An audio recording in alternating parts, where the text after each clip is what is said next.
So my name is Łukasz Pawłowski. I know that's a mouthful. I'm a program manager on the Power BI team. I've been in the Power BI team forever. You may have seen me talking about reporting services in the past in Power View and such. So now we're going to be talking about the overall developer story. And we have? I'm Josh Kaplan. I'm also a program manager in Power BI. I haven't been there forever, but started out on this team a little over a year ago. I've been on Bing working with big data for a while and started out also in the business group in Microsoft a few years back. Okay, wonderful. So today we're going to go and cover the Power BI dev story.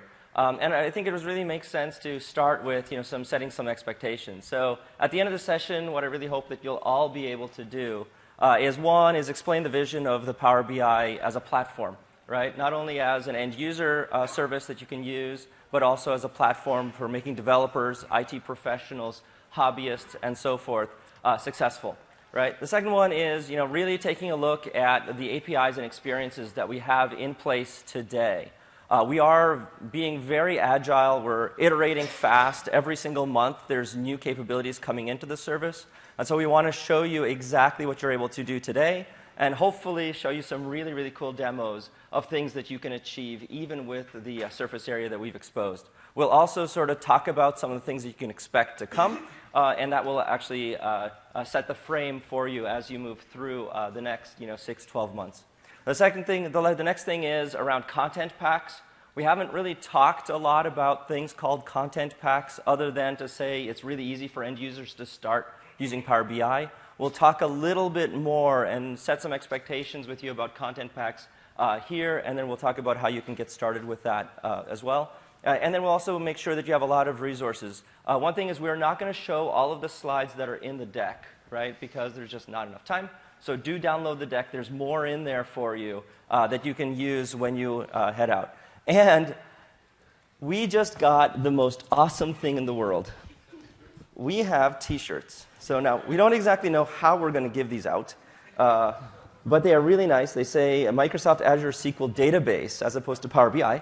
But I think that's why we got them. We have them, so everyone will make do with what we have.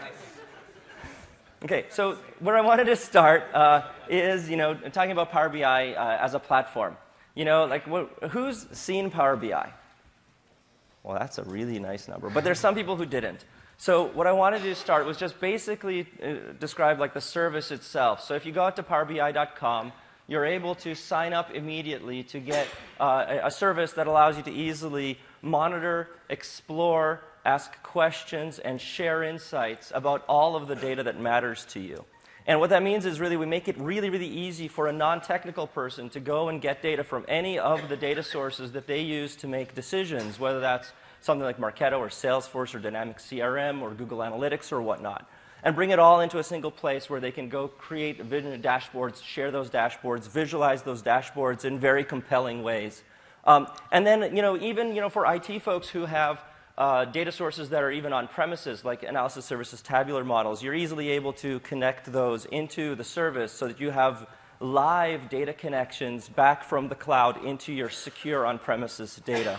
And then, of course, we enable that through any number of devices, right? So we have iPad app, iPhone app. We just launched the Windows app for the new service essentially today. So you can download that from the Windows Store. And, of course, we have cross-browser HTML5 compliant rendering. So that's Power BI as a service in maybe a very, very short segment. If you haven't seen demos of that, you'll see it kind of throughout this session. This is not an intro to Power BI session, so we're not going to go through all of those aspects. So if you have questions about that, take a look at the recordings coming from other sessions or come chat with us afterwards. But what I wanted to get to is that from a developer's viewpoint, all that capability that we're providing to end users, we're going to provide as a platform for developers, right? And what that really means is that as you see us moving through the months and incrementally deliver, you're going to see that we're going to enable you, as someone who builds a service, an application, an integration, a IT workflow, to be able to provide those kinds of experiences to your users in the context of your application, service, or whatnot.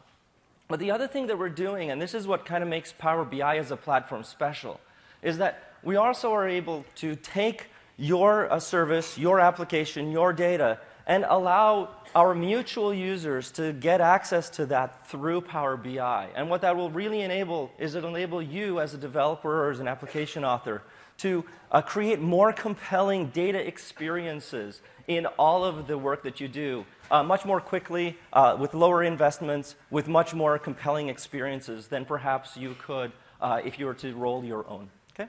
So that's kind of the overall framing. Now I wanted to take one level in a little bit and talk about what you can kind of do now, what you can do with partnerships with Microsoft, and then set some expectations about what's coming forward. So there's a lot of text on this slide. I'm probably not going to read all of it. I think there's a couple of key things. You know, today, if you look at our developer center, you will see that we have essentially 4 APIs, right? And these are really about pushing data sets into Power BI. And that actually is a small surface area, but already it has allowed many organizations globally to create compelling experiences. The first one is kind of just pushing data sets into Power BI. We have great partners. Is DevScope in the room? DevScope? I know you're in the expo hall. Ah, here we go. Yes, we have DevScope. So DevScope created an application for Excel. And what they did was they enabled Excel users who are typing in the Excel grid to push data into Power BI and then visualize it and share it in real time with their users. We have a Chrome extension that I think we'll demo a little bit later that you can get on GitHub that allows you to take any data set from any web page and push it into Power BI. There's a set of integrations that people have already started building with Power BI, just with these APIs. And what they've done is, you know, whether it's Tambu or Universal Platform, are any of those in the house right now? Yes, yes, no, no, okay. So, or, you know, an SSIS destination that someone's published out on GitHub. What you're able to do is you're able to take an existing workflow that's processing data, and you're able to extend that with visualizations, right? And so you're able to go in and share that out then with, you know, your users in Power BI. Okay? So then the last thing, you know, that people have been doing, and we'll show some really great demos of this, is for massive scale real time, right? And actually even little scale, right? We have some examples of little scale here, and we'll have some examples of really, really large scale. In partnership with the Stream Analytics folks who now have a destination where you can push the result of a Stream Analytics query into Power BI, you're able to scale to huge amounts of event data coming in and then have really compelling real-time dashboards that you use to monitor that. So the next thing, and we'll talk about this in a little bit more depth later, is around content packs. So content packs, what they are, is just a really easy way to get non-technical users started with data. And what it allows you to do is allows you to take a data set, a dashboard, a report, and push it into the Power BI service where any user in the world can go install it, essentially, into their own Power BI account. And what that enables people to do is to get instant insights on top of your application or services data. And so I put the little your logo here, and we'll talk about what that means a little bit later in the deck. So the last thing, just to set context, is, you know, any platform, you know, where you're just sending data into Power BI isn't quite a platform. So we are also actively looking at what we're going to do in the embedding space. And so at some point, you will be able to take the artifacts that you see in our service and add them to your service. It's way too early to talk about exactly when you'll be able to do that, what capabilities will be there. So please don't ask me about that. But I can say that we are looking at it, and we will be working towards it. Okay? And so the next thing I wanted to just quickly call out to is all of our fantastic community. So I reran the data this morning. We have over 22,000 views on our developer blog, right? There's the Power BI blog. There's lots of blogs. They get a lot of audience. But we've actually gotten a lot of traction from developers already organically. So please do spread the word. We'll give you the links to the blogs. The other thing is, if you go out to GitHub and you search for Power BI, you will already see 23 public repos where people have created all sorts of things. You know, if I look at there, you know, there's a sensor data stream for Stream Analytics. There's a C# Storm Power BI. There's an SSIS adapter. There's a bunch of demos. There's a PowerShell BizTalk. There's a PowerShell. There's a API sample. And there's even a Zarmin PowerShop. So there's a lot of folks who are picking up these APIs, and there's lots of examples out there that you can immediately start building upon just by heading out to GitHub. Okay? So with that, I want to transition and hand it over to Josh a little bit. He'll be talking about all the APIs and experiences. Yep. Thank you. So how many people have actually tried the APIs? Much smaller number than tried the service. Oh, seriously, yeah. Has anyone ever developed for analysis services or reporting services before?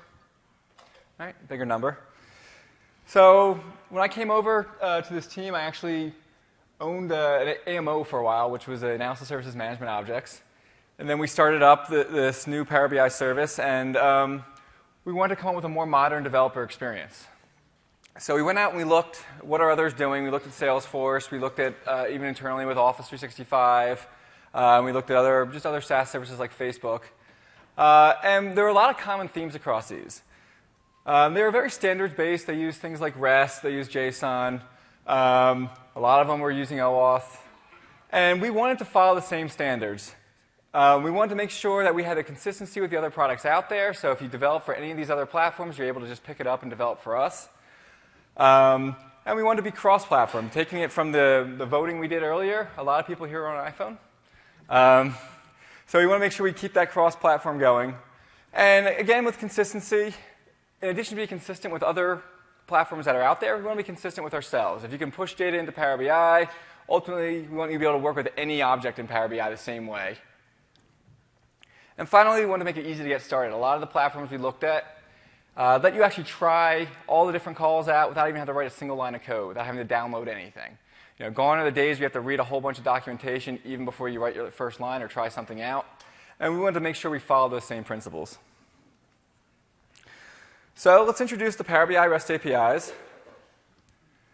If you look at the Power BI service, there are three main objects that you'll notice on the left-hand side in our Navigator pane: dashboards, reports, and data sets. Now, we want to give you APIs that let you manipulate, create, embed all of these objects. We started when we went to preview, specifically focusing on data sets. Data sets are kind of the gateway into Power BI. Once you land your data in there, you can visualize it, you can share it, and you can monitor it. So we want to make it as easy as possible to actually land data within Power BI, which is why we started focusing on data sets. So these are the APIs we started with. We released the ability to go make a GET call on data sets and return a list of all the all the data sets that a user has. You can also make a POST call to the data set collection, which will create a new data set based on a schema that you provide in the body of the post. The next two are new ones that will actually be hitting, we'll be releasing in probably a week or two. You can now, once you get a particular data set, either created or listed out, you can then list out all the tables of that data set. Then you can actually call a put table on a specific table of a data set and change the schema of the data set. For the first few months of the preview, all you were able to do was create one, and then if you had to add a column or alter a column, you basically had to delete all your dashboards, your data set, and start completely over. Now you actually be able to call a put on that table, provided a new schema, and it will change the schema, add new columns, replace old columns, and it will try to preserve the data whenever it's possible. So now we have a data set, we have tables. Within a table, you can actually post rows. You can post data to that table. And once you add new data to that table, any reports or dashboards that were built off of that table will automatically update. And you can post as frequently as once a second. And you can also clear the rows out. So what was 4 APIs is now 6. But let's look at what you can do. Wukaj already showed the slide of what partners have done. We're going to show a couple demos of what we have done. Collective we. So let's start with the band demo. That may be over here. Yeah, it's over here. So Josh, what are you wearing on your wrist? I have a Microsoft band. Oddly, I have a Microsoft band as well. And then what we have is we have two really nice and still working Windows phones.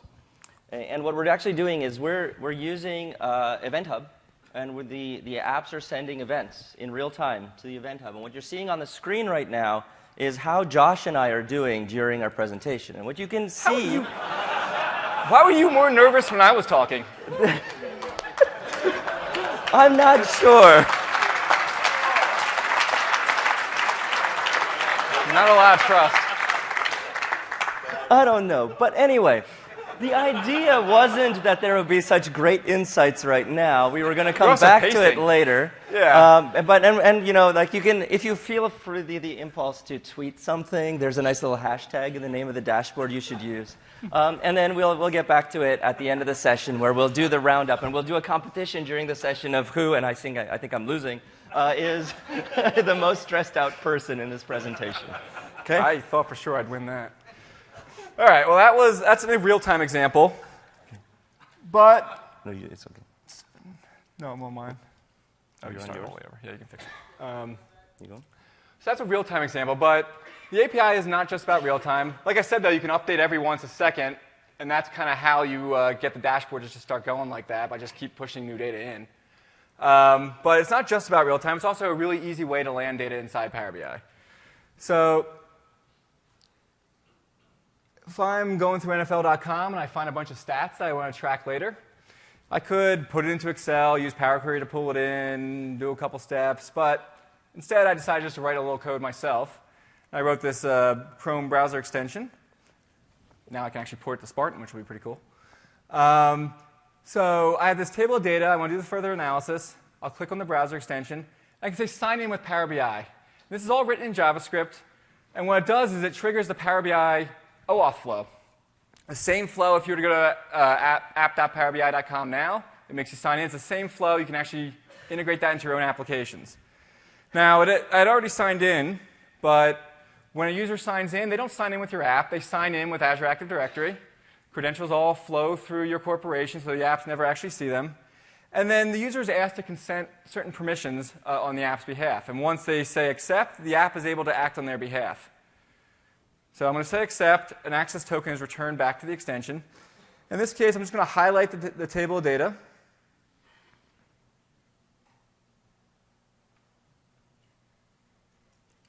And say analyze in Power BI. I can give it a table name. Say OK. Now my heart rate probably jumped. I hope so, because I'm losing. And what this did was, in my JavaScript code, I looked at the HTML table that was in there. I figured out the schema. I figured out all the different data types. I sent one of those post datasets requests over to my Power BI account, which created a new dataset with the schema from the table here. And then I sent another post rows request over with all the rows that were in the table, and it populates it.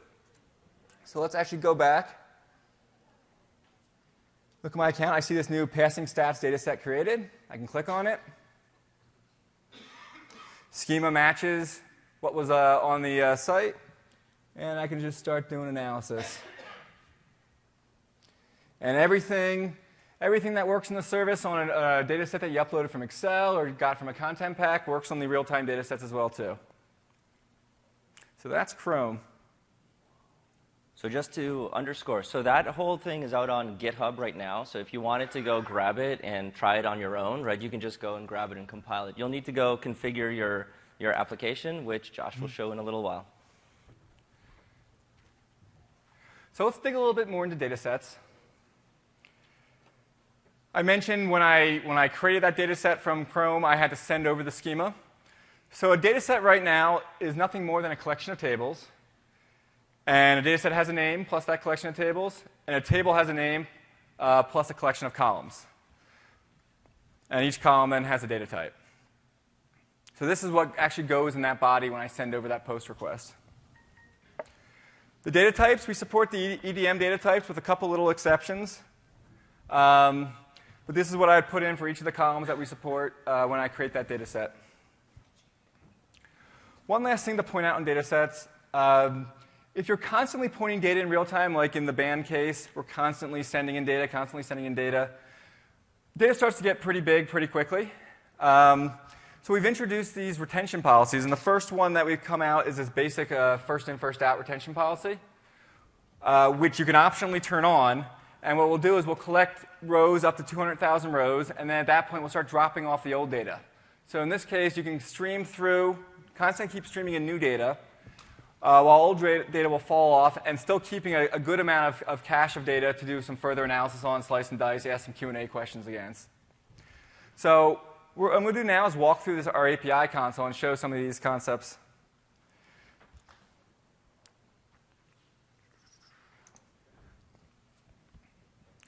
So I mentioned before I wanted to make it, one of our principles was we wanted to make this pretty easy to get started and let you get started without having to write any code. So if you go to dev.powerbi.com, there's a Getting Started Now or API reference. You click on any of these, and it'll take you to our API console. I have a slightly newer version of it, because, like I said, a couple APIs that will come out in the next week or two. So I'm going to click over to that one. And in here, you'll see some documentation, but you'll also see all the APIs listed out. So the first thing we said is we want to be able to, we can list all the data sets that someone has in their UI. So I had to sign into here. Oops. So with my Power BI credentials, so the API console knows who I am within Power BI. So I can come down to Datasets Collection, and I can say List All Datasets. And it's going to show me an example of the call. The call is get, HTTPS, api.powerbi.com/beta/myorg/datasets. And let's do this split screen. Here's the data sets that are in the UI. When I say call here, it's going to give me a 200 OK response back. And it's going to list out all the data sets and their names and their identifiers, which will match exactly what you see over here. So now I've listed the data sets. Let's go ahead and create a new one. So same endpoint, api.powerbi.com/beta/myorg/datasets. And this time, I'm going to do a post instead of a get. And I'm going to pass in the JSON schema of the data set. So in this case, I want to create a data set called Sales and Marketing. It has a collection of tables, and just one table in this case. That table is named Product, and it has these 5 columns with these data types. And optionally, there's a URL parameter to set the retention policy. If you omit it completely, it won't put any retention policy on there. Or you can just type in basic FIFO, and it'll turn that 200,000 row FIFO wing on. I'll leave it off for now. I'm just going to say create, and keep an eye on the left side of the screen when I say call. You automatically notice the sales marketing data set popped up over here. And when I click on it, it'll match the schema that I sent over in JSON. And I can go ahead and start querying it, but we haven't put any data in here yet, so nothing's going to show up. So let's add some data.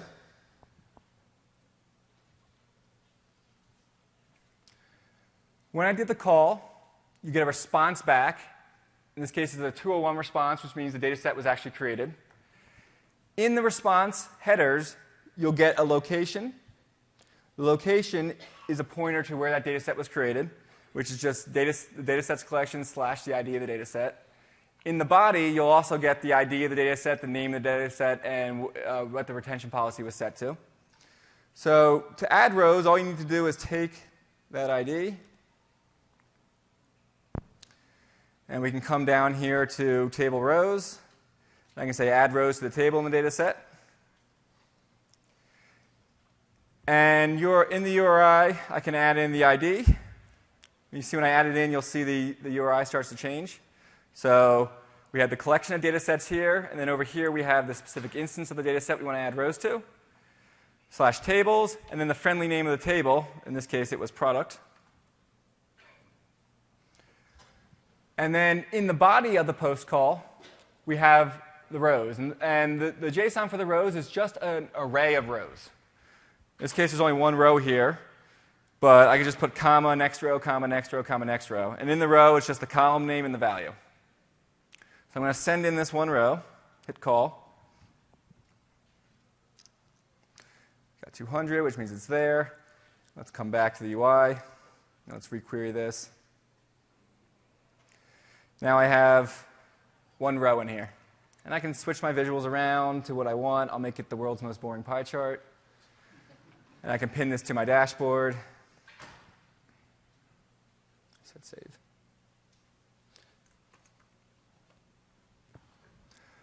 I'll pin this to my dashboard, and I have the world's most boring dashboard. And let's go back. Let's add some more rows and liven it up a little bit. Let's add another category. Say category instead of components, I'll add cars. And say call. row will get entered, and the dashboard updates automatically. So we just made a real-time dashboard. Woo!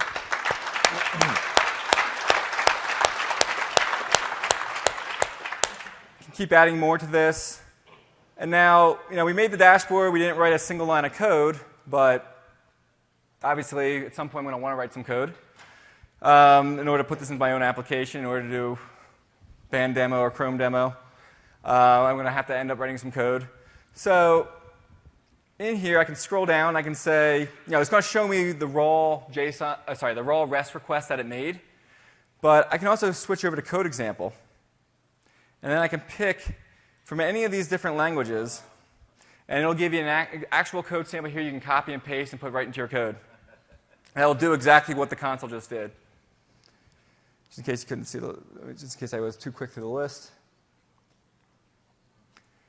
Yeah, so one thing to note is, I was walking around the expo floor earlier, and one of the best demos I saw there was Trek bicycles, right? So they had a beautiful bicycle, but they also had a real-time dashboard of leads coming from an iPad app they wrote.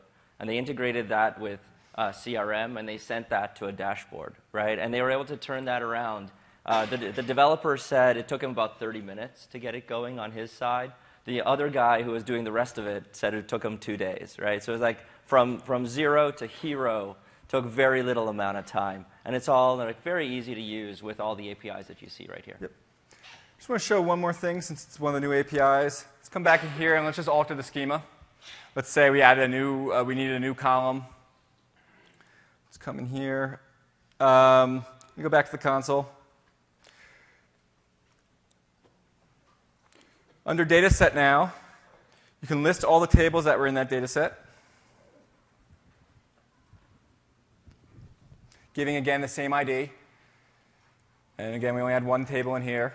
Now I can go to that specific table by putting in the data set ID, the table name, product. And I can send the new schema along. So in this case, I'm just adding a new column, conveniently named new column. And I'll say call. We get our 200 back. And when I come back here and we go back into the report,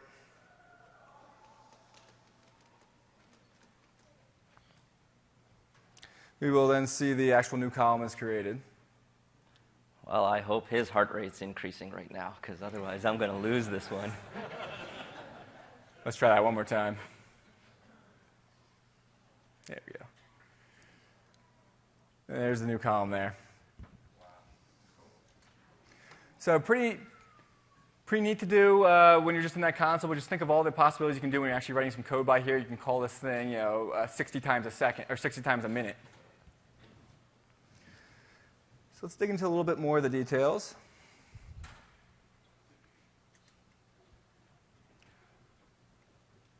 One thing the API console doesn't give you a good feel for, though, is that OAuth flow. When I went to Chrome and it popped up this login screen where I had to consent to certain permissions, the API console kind of takes care of that for you, so it doesn't necessarily teach you how to do it as well. But they do have some stuff in there where you can actually, they have a debug proxy where you can actually proxy the request through them, and they'll put the headers on there for you, all the auth headers on there for you. But at some point, if you're going to make your own application, you're going to have to be able to do this yourself and put it in your own code.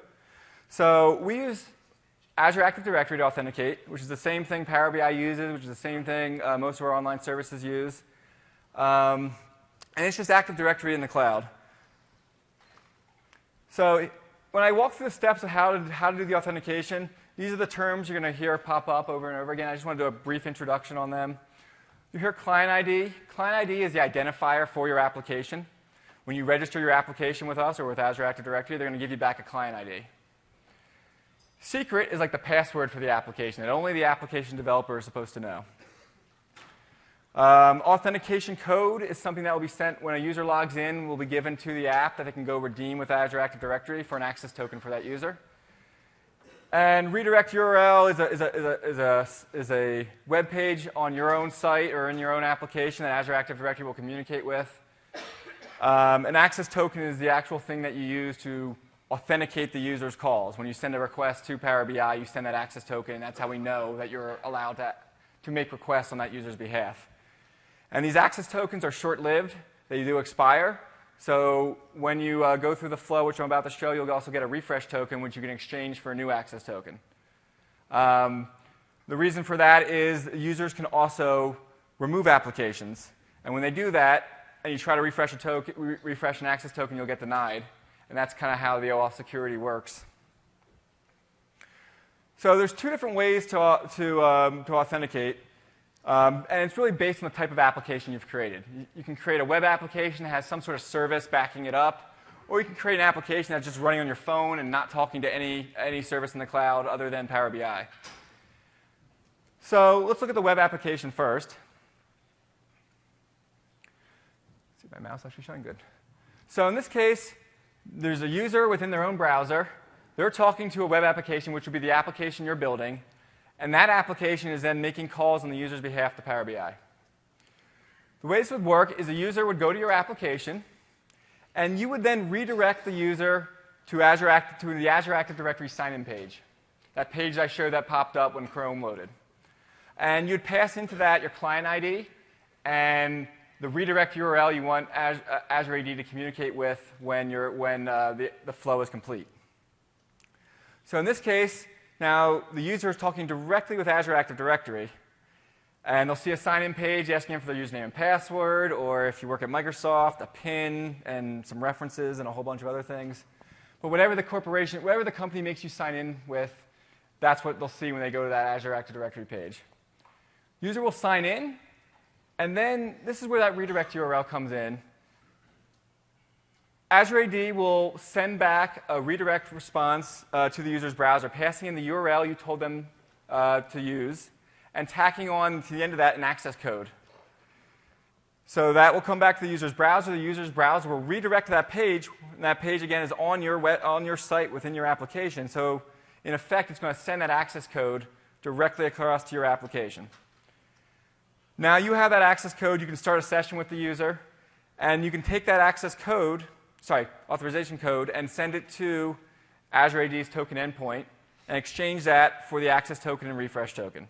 And at that point, you're able to just call directly to Power BI on that user's behalf, sending API calls to us, and you add this authorization header to each of the calls. If you were doing a native application, it's essentially the same thing, but if I'm running a console app, or if I'm in the phone, there's not a web page on my service for the messages to come back to. So in this case, the flow is just slightly different. You mostly go through the same steps, except you don't have this client secret. You don't have this password that you have to use to exchange to get the token. Mainly because if you're using a native application, it's sitting on someone's desktop. Your secret would have to be compiled in there, and at that point, it's not really much of a secret anymore. So you go through the same steps of the flow, but you don't have to provide the client secret to actually get the access token. You just give it your client ID and your client ID and your redirect URL. And the redirect URL in this case also does not have to be a valid website. It just needs to be a valid URL. And you're not waiting for a redirect to come back to you. You're just monitoring your application for that redirect to happen. And then you just capture that redirect, and you look at the end of the URL that it attempted to look at, and you'll find your access code in there. There's more information on this at dev.powerbi.com, and there's also a lot of information on the Azure Active Directory site. Now, it sounds a little challenging with all these different steps, but Azure AD has a bunch of client libraries that automate this all for you. So I'm going to do a quick demo, code demo, of using the .NET library for Azure AD. And if you were in here before and you saw the voting demo, this is the code behind that. Actually run that as a console application up in an Azure VM. And in here, I just have two different breakpoints. The first one's on acquire token, which is a method inside the client library for Azure AD. And the next breakpoint is just on the very next line. So I just wanted you to see what that one line of code does. So in this acquire token call, I'm just passing in the permissions I want to get access to for the user, my client ID, the redirect URL, and some other settings that I really use for demos. But that's the default you really have to put in is these three things here.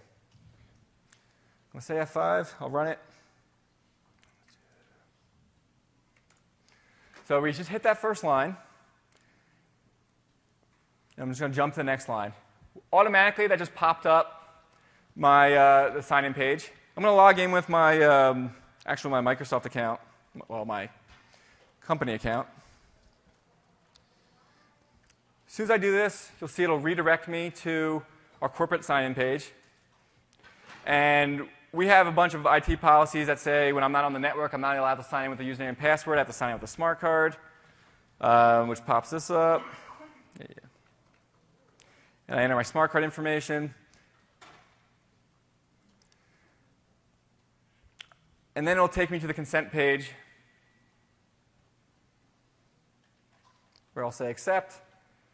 Now, I, as a developer, did not have to know any of that. That was one line of code right there that did that entire flow, redirected me to the right sign-in page.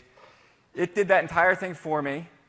And if we look here, in my authentication result, I now have an access token and a refresh token. And I can start making calls just with one line. Now, to actually go ahead and make the calls,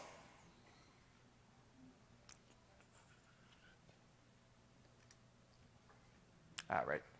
To actually go ahead and make the calls, I have to take that access token, and I need to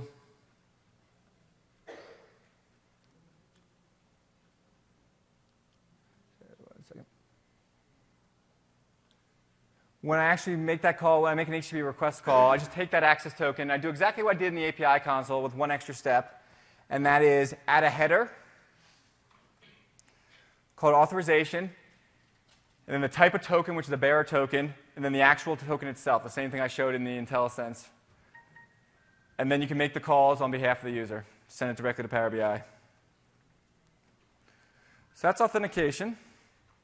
A couple more things to talk about on that. And that's the Azure Active Directory client library. We have links to this up on dev.powerbi.com, but it's just a NuGet package. You add it to your solution, and you can just make that one-line call, and you're in. The app permissions, this was that consent screen that you saw pop up when I logged into Chrome and when I logged into that console application. This is basically a user, the end user, who's going to use your application, saying it's OK for that application to do things on your behalf. These are the things. So create new content. That means that the application can create a new data set for you, and in the future, other types of content. Add data to any of your data sets. It means it can push new rows in. And view the content properties. That's those get lists. I can get the list of the data sets that user has, and I can get the list of the tables inside of one of those data sets. If you say no, the app can't work on your behalf. If you say yes and later change your mind, you go to myapps.microsoft.com. You can revoke the permissions. And when the app goes to refresh its token, it'll get denied.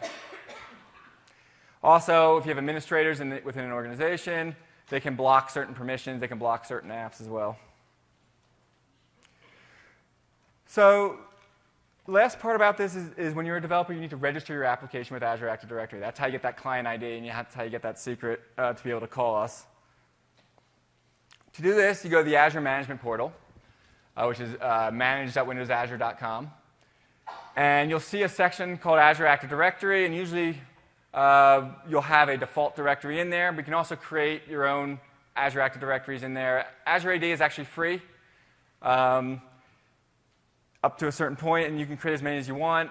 You can register as many apps in there as you want. You just need to have an Azure subscription to be able to get into the portal to do it. So I usually tell people, if you don't use Azure for anything else, sign up for the pay-as-you-go. You won't get charged for anything unless you actually use anything that has a charge for it, which is not Azure AD. Once you go into the directory, click Applications.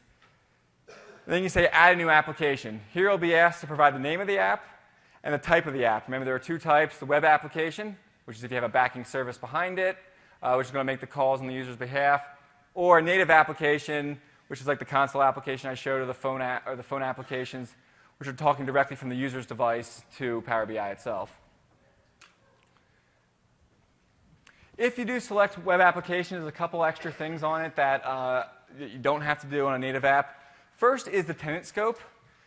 There's an option for if your application is multi-tenant or not. What this means is if I work for Contoso and I say my app is not multi-tenant, which is the default, it means only users within Contoso will be able to use that application.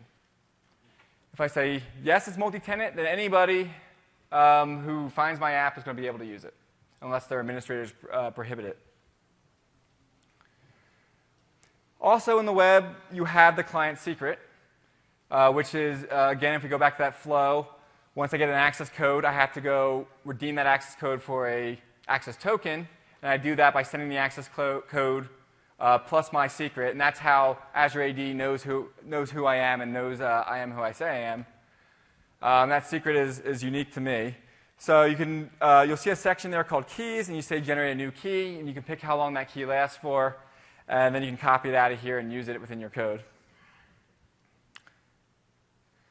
Client ID. When you register the app, it'll give you this client ID, and that's, again, the identifier for the app, and that's what you use to trigger the flow, the login flow. Redirect URLs. If you're a website, again, this needs to be a valid website on or a valid URL within your site, and when Azure AD is done, or the user is done logging into Azure AD, they will redirect to that page. You will monitor that page for a redirect for that redirect to come in. Once it does, you'll grab the access code off of it and continue the process. If you are a native application, you don't have a web page, you just need to use some valid URL. This is a default one we use a lot. And basically, you'll monitor that browser window for the redirect to happen. And once the redirect happens, you will just capture the access code from that. If client ID is compromised, do you need to go through all the steps? Client ID is not really meant to be a secret. Client ID is actually pretty easy to find. I don't know why I actually decided to blur it out. It's really the secret is the main thing.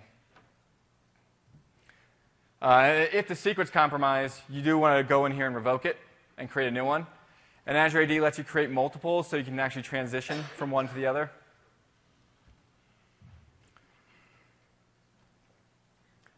And again, if you're in the client app and you're using the AD client library, it'll automatically handle capturing the redirect for you and grabbing the access code like I showed. Finally is the permissions. There's a section at the bottom of the page where you select the permissions you want to Power BI. That was what I showed in the last table. There's 3 different permissions. A lot of users, if they spun up a new Azure Active Directory, sometimes can't find where to add the Power BI permissions. It doesn't actually show up in your account unless you have one user that's actually used Power BI before. So make sure you've at least signed into Power BI once before you go to Azure, and then try to add the permissions.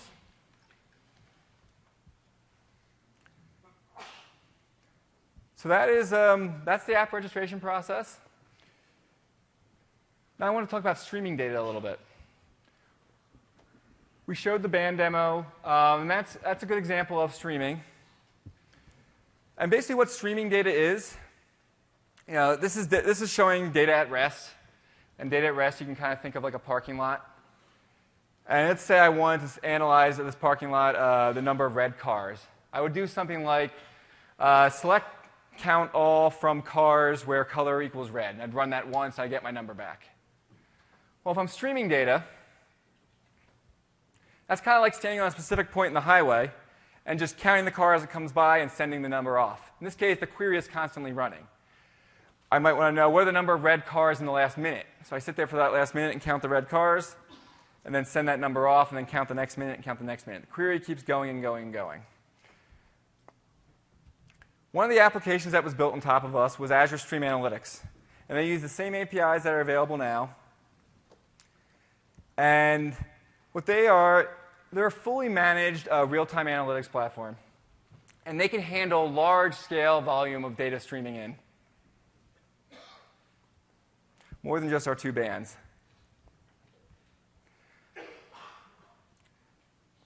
So let's take a look at that real quick.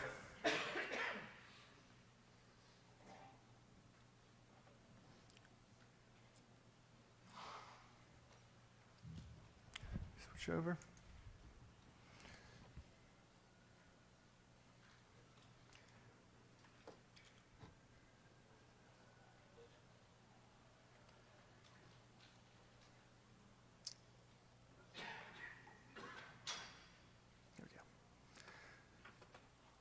All right, so I have a little $25 IoT device in my hand. This is just a TI sensor tag. And it measures temperature, humidity, it's got a magnetometer, a whole bunch of other things in it. It's $25. And basically what's going on is I have it tethered to through Bluetooth to my laptop.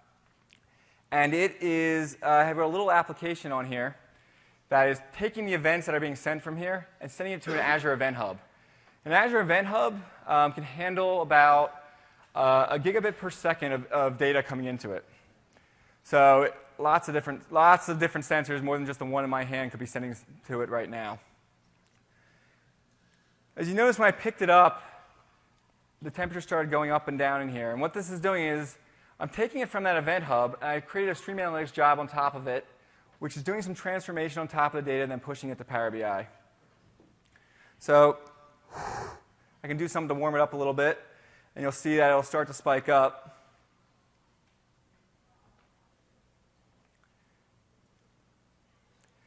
And what this is also doing, Stream Analytics can also integrate with other products like Azure ML. And Azure ML is looking for anomalies in the data that I'm sending to it. So it just saw that spike and then fired off another alert saying that the temperature had risen above a certain amount. And that has been unusual. One of the problems we have with doing this demo sometimes is we practice it a little too much, and what was an anomaly is no longer an anomaly, and we don't see the table updating anymore.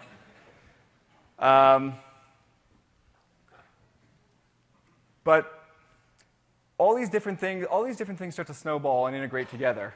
So pretty quickly, I'm able to create a real-time dashboard off of just a sensor in my hand, going through Event Hub, going through Stream Analytics, going through Azure ML. You can pretty much do this in under 10 minutes. I'll walk you through the steps. So the first thing, though, is to go out and buy the sensor. Second thing is to get this application or build it yourself. It's actually up on GitHub as well. There's a link to it and a blog on how to do this on dev.powerbi.com. What this does is once you go and create the Event Hub in Azure, you put in your Event Hub name, your namespace, and your access key. And this will start sending the data directly from my laptop to Event Hub. Now it's in Event Hub. We need to get it into Power BI. So I can go to Azure, and you'll see this little Medusa-looking icon is for Azure Stream Analytics. And you can come in here and say a new Stream Analytics job. This is the job I've created. And basically, it has three parts to it: inputs, query, and output are the main three parts. So the input, oh, my session's timed out.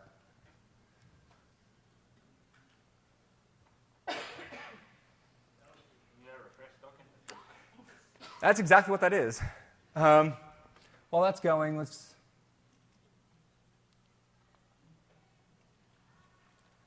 we have inputs, query, and output.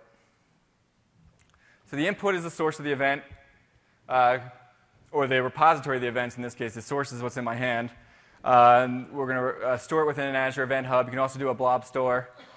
And then you can take that into Stream Analytics, where you can do some transformation on top of it. And Stream Analytics is designed for DB developers. So there's actually a simple T-SQL-like language, which I'll show, where you can actually write the transformations on top of it. And then there's an output. And the output in this case could be an Azure SQL DB, another blob store, another Event Hub, or Power BI, which is what we're doing here. All right, so we refresh. So the input was the Event Hub. Same Event Hub I'm sending data to is the same Event Hub that we're listening to. Then the query. This is that simple T-SQL-like language I was talking about. It's a subset of what's available for T-SQL. And right now I'm doing the max humidity, the max temperature for time, and I'm passing a couple extra columns I'm using for the gauges into an input. You can have multiple outputs in Stream Analytics, so I could have multiple different levels of aggregations that I store in different places. I'll touch on that in a minute. From the input, which is the Event Hub, and I'm putting some filters on it. Now, you might wonder, how am I doing a max over data that's constantly moving? Because it's just an event. Well, that's what this tumbling window is here. What this tumbling window here is saying is do a tumbling window over 1 second. SS is seconds, and I'm saying 1 second. So what it's actually doing is it's holding the data for 1 second so it can do the group by, and then sending that data off to Power BI. And it does that. One reason you might want to do that is because raw events can be really, really big. And in a dashboard, you don't necessarily need to see all that fine-grained detail. You're going to aggregate it anyway. So you can pre-aggregate it here and send what was millions of events down to thousands of events or hundreds of events and send that directly to Power BI. In order to send it, you need to add an output. And let me show you on a different one real quick, just how to create the output. When you're on the Output tab, you just click Add Output, and you'll get the list of options. Power BI will show up in here as one of them. If you're an existing Power BI user, which as by the show of hands you are, you log in. Same login flow that you saw in all the other demos. You click Authorize Now. They pop up. It's all single sign-on because you're already in the Azure portal and already signed in. And then if you had multiple outputs, you'd give this some output alias. And then you just give it a data set name and a table name. And just like in the console demo, when the job starts to run, you'll see the new data set pop up in there, and you just drag and drop and create your visuals, and you're good to go at that point. Very simple.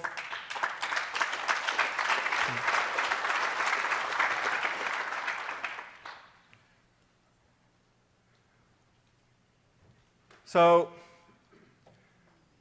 you can pretty much do this demo by directly sending the data directly to Power BI. But why would you want to use these two together? Anyone try this? So I was on the demo team that did this for Build. I don't know if you even know it was meant to be a demo just for the keynote of Build. And we put together this site. The whole point of the demo was to have a website that people visit, and it'll generate a whole bunch of live events. We'll pick those events up through Stream Analytics, and we'll pass them to a real-time dashboard in Power BI. And at the end of the demo, we'll show the whole dashboard and who used what. I think we predicted about 3,000 people would try it. So this is when Joseph went up on stage to do this. That spike there is when he went up on stage. And it was a pretty big spike. I was sitting watching it, and it took me back a little bit, but it worked. Everything went fine. The spike happened, then it started to go back down. Then 15 minutes later, it started going back up. And up. That was 45 minutes later. 24 hours later. This right here was the original spike. Turns out we thought 3,000 people would use it. Turns out about 33 million used it. It ended up being the #1 thing on Twitter that whole day. I think I saw 3 minutes of it on the Today Show. And it's still going. So this turned into a big data problem pretty quickly for us. Even with FIFO, we were getting a couple of seconds in there at a time. So we had to change our strategy a little bit. We kept some. I'll show the dashboard in a minute. We kept some live dashboards going where we had data coming in. We had to automatically scale up the streaming units on the Azure Stream Analytics job. By default, you have one streaming unit which can handle a megabyte per second. We scaled it up to 6. So each streaming unit is about $25, so we scaled it up to 6, so about $150 to be able to take in all this data. And then we aggregated it down to very simple stuff that would show in the dashboard and constantly keep updating. So we kept a constant window of who's using it right now, what the current trend is. And then for the actual counts of the users, distinct counts, who was doing what, that was a little bit more challenging. That was about 150 gigs worth of data in those couple days. So we in the same Stream Analytics job, we added a second output to a blob store. So we had data at 2 different aggregates. One, the real-time pieces that was going straight to the dashboard, and we're seeing it instantaneously. And then one that was going to blob store. And then we created an Azure Data Factory job that nightly would run, pick up all that data, aggregate it into several different tables, do the distinct counts of all the users, put it in several different tables inside an Azure SQL DB. And then we would pick up that Azure SQL DB in Power BI. So if you look at this dashboard here, it's a mix of real-time and it's a mix of batch as well. So we use what was best for each operation we wanted to do. You can't really count distinct users in real time because the user keeps using it, as we found out. So you can see that the spike at the peak there were 15 million users using it. There's about almost 500 million uploads, getting pretty close since then. So it was definitely a nice challenge, but we were able to scale up all the different parts of the job, scale up all the different streaming units, and still produce a useful dashboard that mixes all these concepts together. So basically, all roads here kind of led to Power BI. We were able to use Stream Analytics, we were able to use Azure Data Factory and Azure SQL DBs to make this happen. Wow. Yeah, so I think that was, yeah, give it a round of applause. Yeah, so I think that sort of sums up why real-time and the APIs in Power BI are really compelling, right? Like, if you can imagine someone try to monitor the web server logs for that and report out, like, how many people are actually hitting my server right now, right? Imagine having this on every single one of your organizations to be able to monitor what's actually happening for the key initiatives that are really important to you, right? So with that, I wanted to actually transition a little bit and talk about content packs. So content packs, are something that we haven't really talked about very broadly. We sort of have them in the service. I won't go into showing the full experience in the service and whatnot around content packs in this session. There are plenty of overview sessions at this conference that would do that. But I wanted to just cover, like the thing about content packs is that it's really about enabling business users to get access to the data that they need very, very, very quickly. So this is a slide we showed at one of the overview sessions. It really talks about the set of partnerships that we've already announced and we've actually shipped content packs to enable business users to get access to the data that they find important directly within Power BI. I think the thing about content packs is that your logo can go here too. Right? So if you have a service or an application that has users and they need to get access to insights, part of developing for Power BI can be to produce content packs so that your users are able to gain insights and drive decisions very, very quickly. And so I wanted to just cover a little bit about what that is, since we haven't really talked about it in detail before.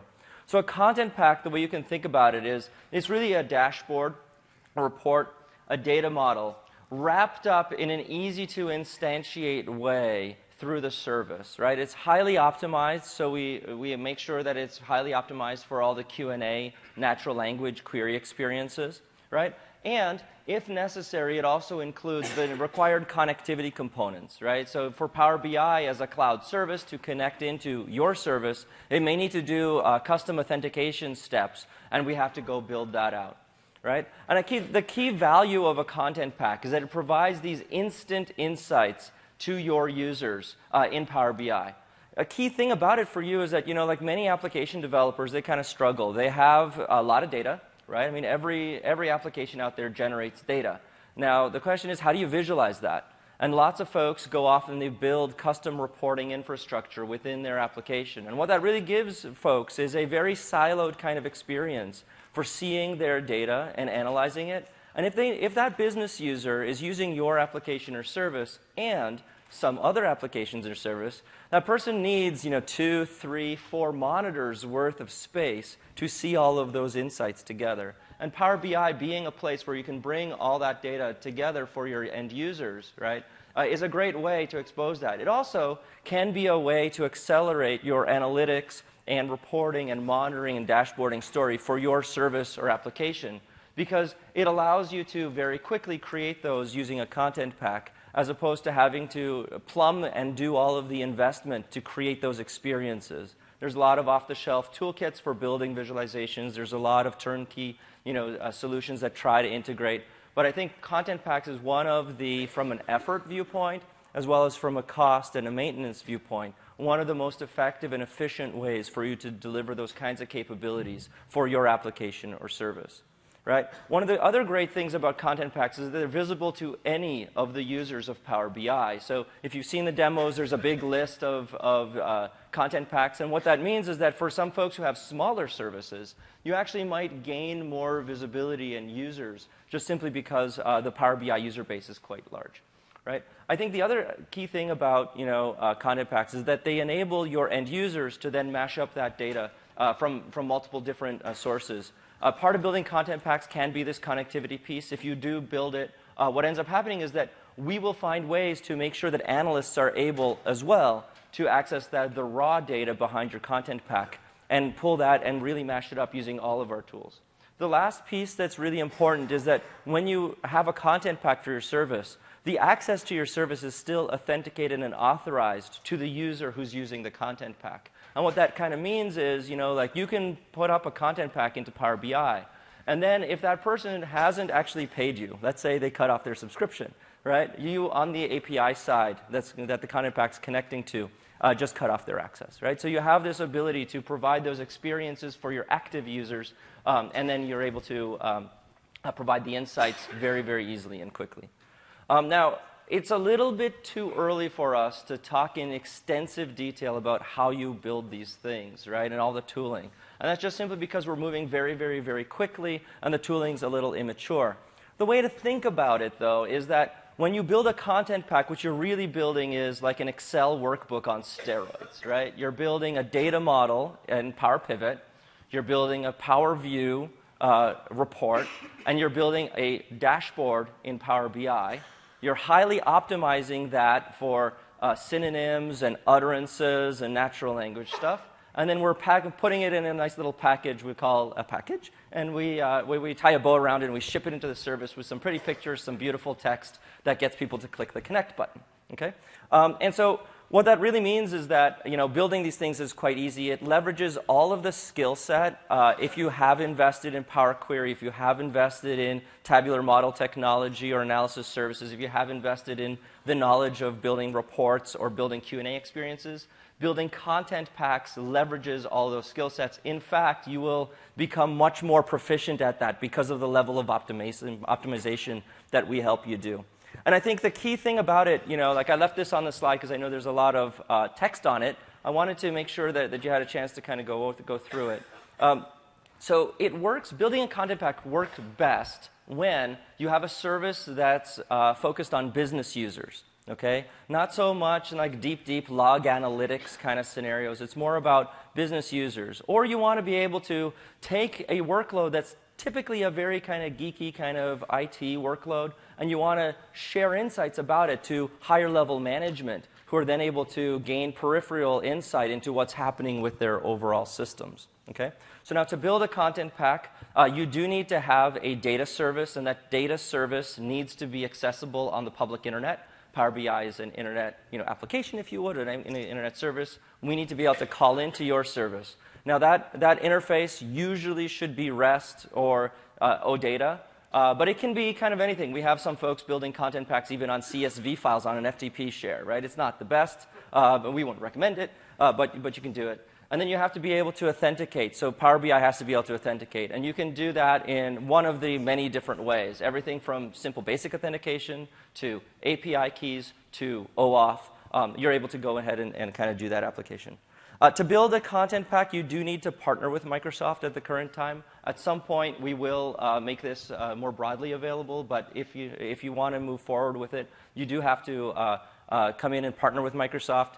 And if you are interested, there's a really important email address down here that you should memorize, right? It's pbi_apps@microsoft.com.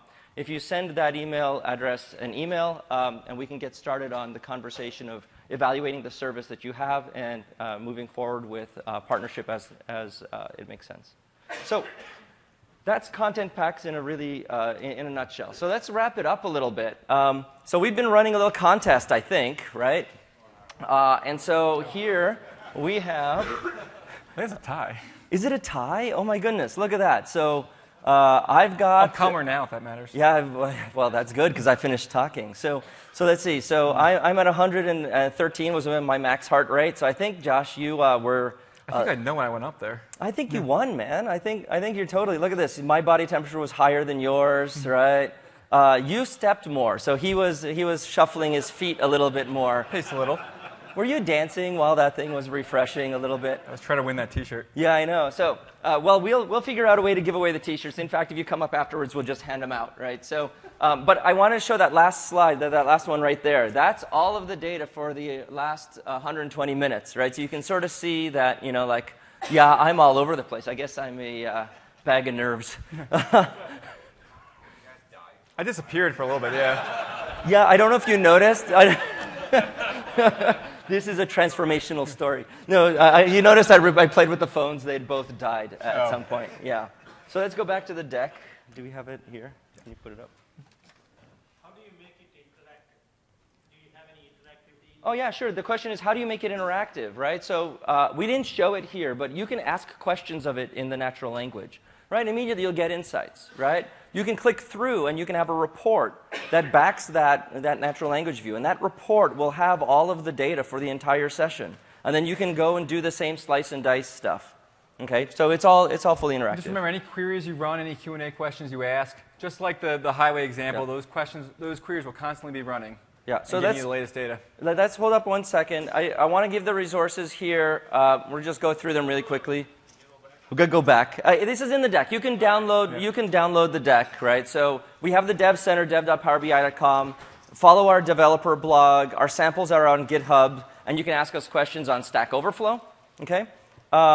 Wrap up in conclusion. So I think we've talked about the Power BI as a developer platform in this session, right? And what that really means is that we're going to make it really, really easy for you to add transformational data experiences to any of the solutions that you have in a very compelling and easy way. And even to be able to extend your existing solutions in very lightweight ways with content packs to be able to address a broader market than potentially you had before, right? And I think the last thing is, like if you haven't yet, go to the Developer Center. Go take a look at it.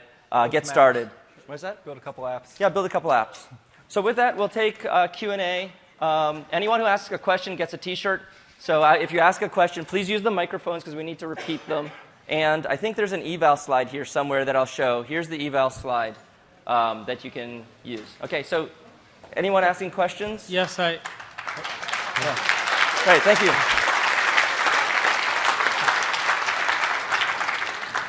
The Microsoft Band demo, is there a connector to push that data to Power BI, or how did you get that data into Power BI? There is a blog out there that shows you how to hook it up to Power BI. Most of the code samples are up there. All right, thanks. So if you go to dev.powerbi.com, there should be a link there. PowerBI.com? Yep, dev.powerbi.com. OK, thank you. Sure. At this point, we might want to just have it. Hi. OK. Oh, thanks. Yeah. Who's the next question? When will... Actually, let's save the question. Let's save. Sorry, guys. Let's save the T-shirts first for the people who ask questions. Okay. So you asked the question? Yes.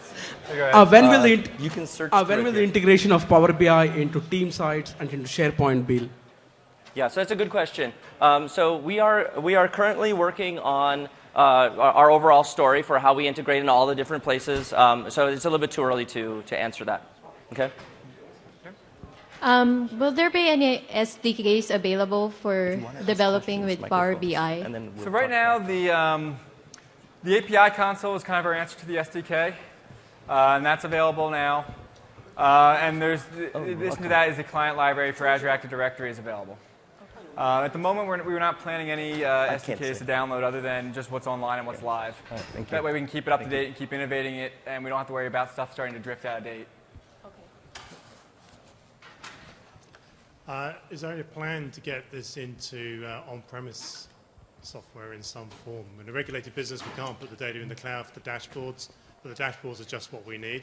Yep. What's the nearest we can get? Have you seen the DataZen acquisition? No. DataZen is our current answer for the on-prem dashboarding story. It's a company we acquired about a month ago. Right. And they have a bunch of different mobile apps and also a site that you can install it on-prem yourself. It's a free download if you have SQL Server Enterprise 2008 or higher. You can download that. You can set up your own a server with DataZen on it, and you can visualize dashboards in there and have the same mobile apps and experience with that. Very similar to Power BI. Okay, thanks. Great. Hi. Can you, in Power BI, in a Power BI report, relate two different data sets? So you can build a report on top. So you have data sets, reports, and dashboards. And data sets are where your data gets collected into, and you build reports and dashboards on top of the data set. So once you build a report, you can then pin that, and then the tile from that report is now on your dashboard, and they both pull from the same data set. So when the data set gets updated, the tile and the report also gets updated. Let's say you're trying to relate sales information and population information being two different data sets. Mm-hmm. Can you... You can do it on the same dashboard. You can't currently do it on the same report. Okay. You could push them into the same data set if you wanted to and do a mashup in there. Yeah. Okay. Is there a way to integrate this to on-premise Active Directory? So if I have an application on-premise, is it possible to authenticate them through Active Directory? Yeah, absolutely. So if you do the sync between your on-prem and your cloud AD, right, you'll be able to use the same users. That's actually what we're all doing, right? So Microsoft started with on-prem AD, and now we're all accessing it through the cloud. Thank you. You'd mentioned that for the content packs, the data source needs to be accessible from the internet. Does that mean that content is accessible to anybody, or can we restrict that to people only within our organization? That's a good question. So we have the content packs that we're talking about right now are available to anyone. Now, obviously, they can't create it unless they can authenticate to it, right? That's not probably the model that you want for organizational content, internal organizational content. We'd be looking to solve that through a sharing solution so that as an IT person potentially building a trusted set of assets for your org, you would just publish them, like take an Excel workbook, upload it, keep the data up to date in it, and then publish a dashboard atop it, and then share that dashboard with all the right folks, right? So you should look at that story.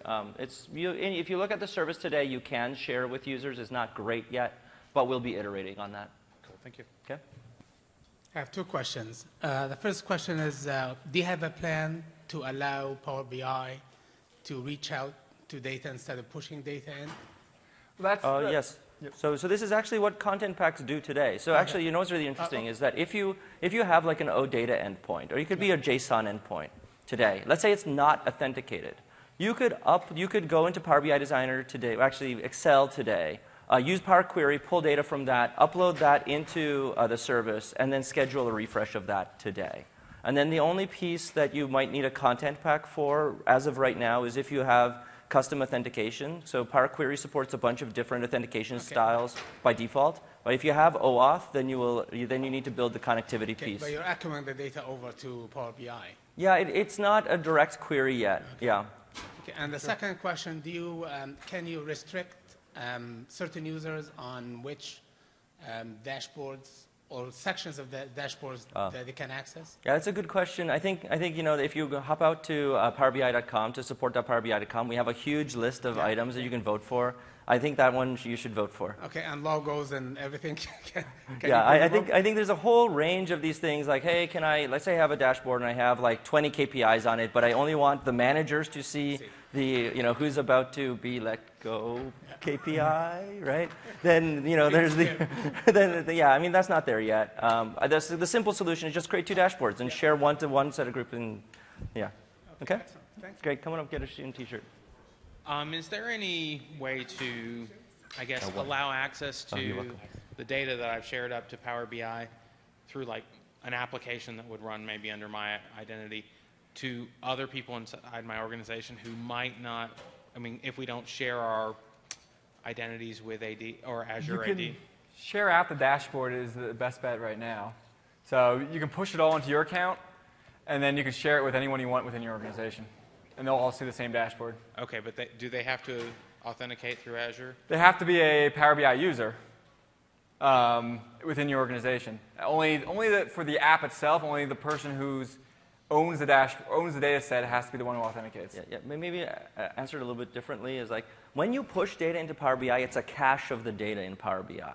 And then as the user who creates the dashboard on top of that data set that has a cache copy of your data, right, you have permission to essentially share that dashboard out with whomever you wish, right? And so all those folks will then be able to access that cache copy of the data. All right, thank you. Yep. Is it possible to expose to an external user the Power BI dashboard? Yeah, so that's not something that's available as of right now. It is something we're looking at, right? So this is the general, like, can I do multi-tenant sharing of dashboards? And so that's something that, we're looking at. Something like exposing to that external, like SharePoint Online, we can add external users. So do you mean like in a website, like a public anonymous website? Is that what you're asking? Kind of partner website. A portal we are building on top of SharePoint Online. Okay, yeah. So that we call that multi-tenant sharing, right? So that I have my organization, I have a partner organization that logs in, right? So we don't have that compatibility or that capability yet. Okay. All right. Yeah, I might have missed this at the beginning. I'm sure you said it, but currently there's 4 APIs going to 6, or has the 6 been released It was Or 4 is- when we released. There'll be the other 2 should be there in 1 to 2 weeks. Okay, and so it'll it's two. And more that, beyond that.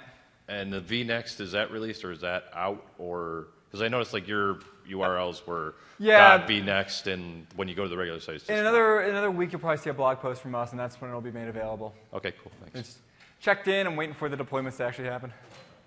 Yeah. So, current applications reporting services, Zen data, because we have to be on premise for now. Is there a path forward to go to Power BI from Zen, or is it scrap and rewrite? Yeah, so I think it's a little bit too early to talk about like the future, right? The future happens very quickly around here. What I'd say is this: I think that for on-premises deployments, the #1 ask for time immemorial has been mobile BI, right? And so Zendesk is a fantastic way to just solve that, right? And it's available to you if you have SQL Server. So that's great. And then going forward, of course, we're going to look at ways to integrate all those things together. We want to have seamless experiences, right? Part of the idea of the Power BI service is that it's a great place to build data experience. It would be a tragedy if we didn't have ways of building hybrid experiences across, like cloud and on-premise. Okay? Is there any possibility of putting a Power BI internal for a large organization? That's a good question. I think that's way too early for us to discuss that, yeah. Is there any way to manage all the Power BI developers and data sets that we have within an organization? If we have thousands of them, how would I ensure that we kept those internally and kept that code in context? You can within your application, you can basically code that up. You could keep track of every data set that gets created. You'll get the unique IDs back. And then you can also determine, if you're what's pushing to those data sets, you can also determine how to hook the data up to it. But what about dashboards and... Dashboards, not currently, but it's definitely on the roadmap. When will multidimensional be supported? When will multidimensional be supported? I think that we are looking at it actively. I don't have a timeline for you. It is one of those things that you should vote for on our support site. So would you recommend us to go to the API to get around and get the data, because that's holding up our development, because we have a lot of queues and we don't want to revamp all the data and push it to that? Yeah, I understand there's pain around that. At this point, we don't have that capability as of right now, right? And so, I don't have a time frame to communicate on it, right? So, but what we can do is come up afterwards and we'll chat about what are the alternatives. Awesome. Okay.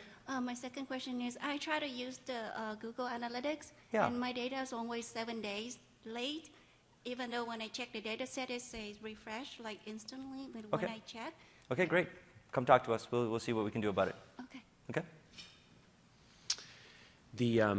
The content pack, when I use the web interface, like I use the CRM content pack, and then when I wanted to change it, and I can't change it, I went to the Power BI, the designer tool, and loaded the same content pack, but got the OData raw mess. Yeah. How do I get at the data? How do I get the model so that I can adjust it? Right, so that's a good question. So yeah, you notice that the CRM's OData feeds are not the prettiest ones in the world. Or the fastest. And well, yes, I think that that is primarily an analyst experience, right? So the analyst will go through a little bit more effort to do that.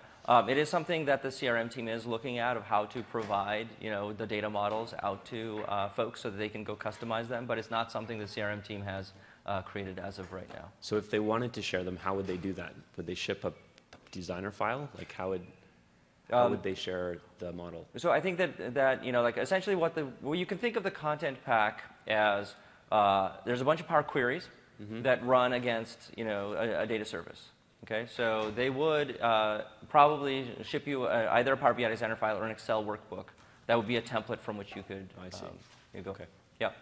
Thank you. Yeah, if you could actually on support.powerbi.com, if you could submit that as a request, and I'll make sure the CRM folks get that feedback. Okay. Okay. Thank you. Yep. I have two questions.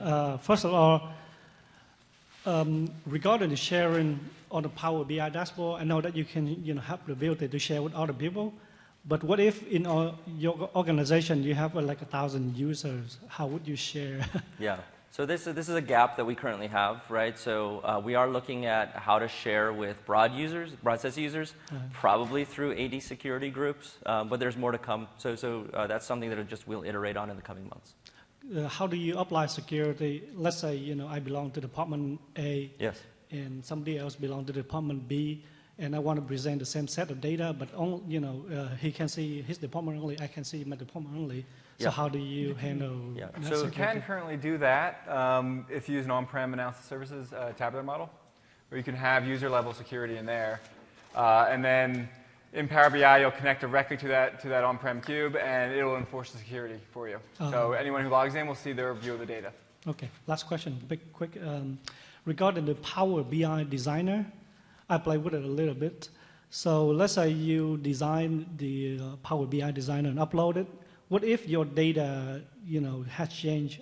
Is it reflected in the dashboard, or you have to reload the? Yeah, so I think with Power BI Designer specifically right as of this second, there's some challenges around refresh in the service, right? Mm-hmm. We'll be fixing those. So the way to think about it is this. Let's say your data source is something that is connected on the internet and Power BI service can go connect to it, and the authentication just works. Then yeah, it would just refresh on a schedule, just like you see with an Excel workbook that is of the same. Okay.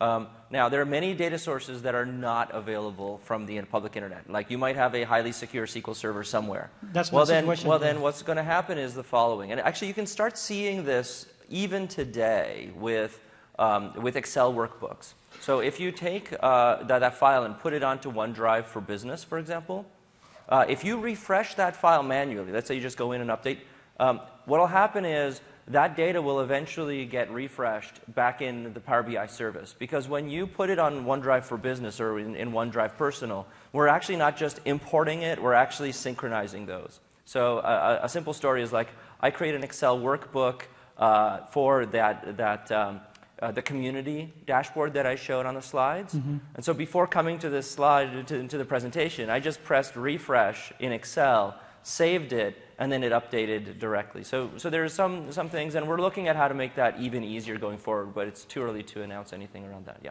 Okay. All right. Thank you. What are the limitations in terms of sizings? Like I saw your samples there having a lot of data there, but in terms of like number of tables and relations between them and size on the tables. So tables right now, there's the FIFO policy you can put on, so you can infinitely keep sending data, but that'll only keep about 200,000 rows. Right now, the limit per table is about 5 million rows. Okay. We're hoping that'll go up in a little bit. But you can have, really there's not much of a restriction on tables right now, how many you can have. There'll be a total size limit for the entire data set, or for that user, which is what's detailed in the pricing section on PowerBI.com. So you can keep creating tables to add more data. We don't currently let you do relationships, but that's on the roadmap. Okay. Yeah. So I think that there's, to add to that, there's the API push, right? But there's also, like, if you were to build something in Excel, right? Just give you an example, I've had Excel workbooks with, 190 megabytes worth of data in them, right? Spread across multiple tables. I've seen a data model just recently that had 20 tables with relationships going all sorts of ways. So for all practical purposes, I think you'll be okay with what we have in the service even today. Okay, thank you. Hey guys, awesome session today. Really loved it. We are a Microsoft partner, and we provide business reporting solutions to our clients.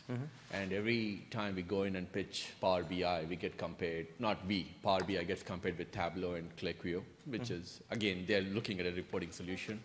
So what's the roadmap for you guys, 3-year roadmap for a Power BI team? Are you guys looking at going after these enterprise-level reporting solutions, or do you have a different agenda?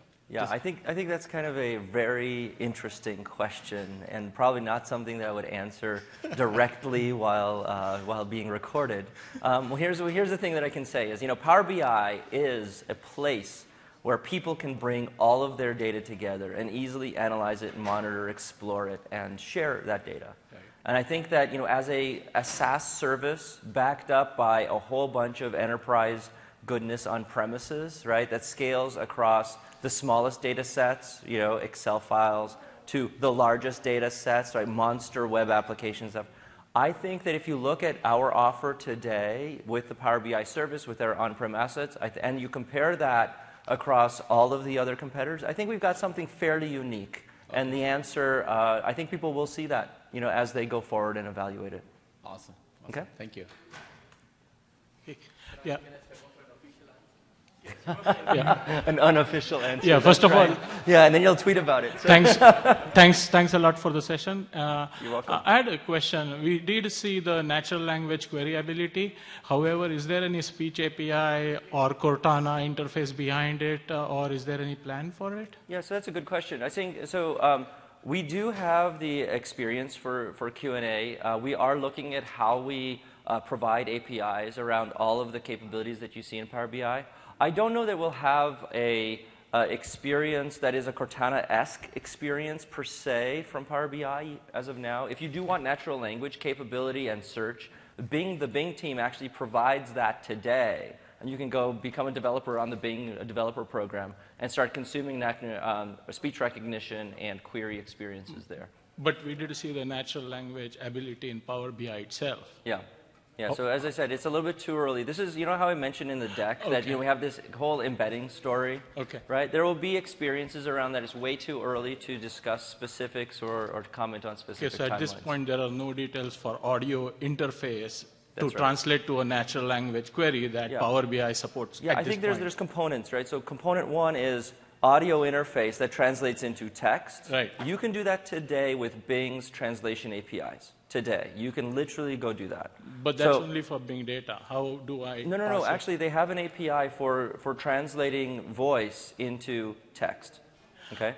And then once you have that, now the next question is, how do you get that text to be fed into the Q&A experience? Too early to talk about that. Okay. And another question would be, today we have the SQL data warehouse and everything on-premise.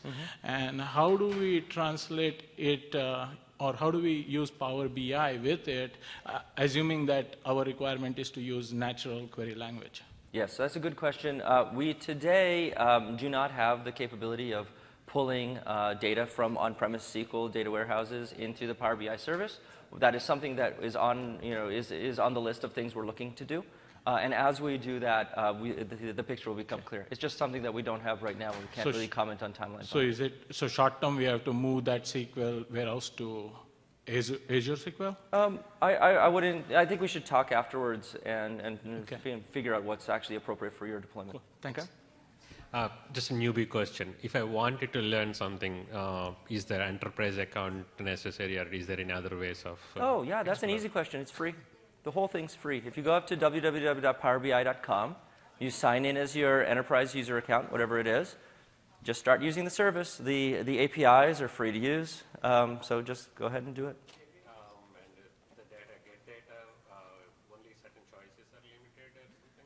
So the question is, are there any limits on the get data choices if you're in the free tier? No. It's all free, so just go ahead and use it.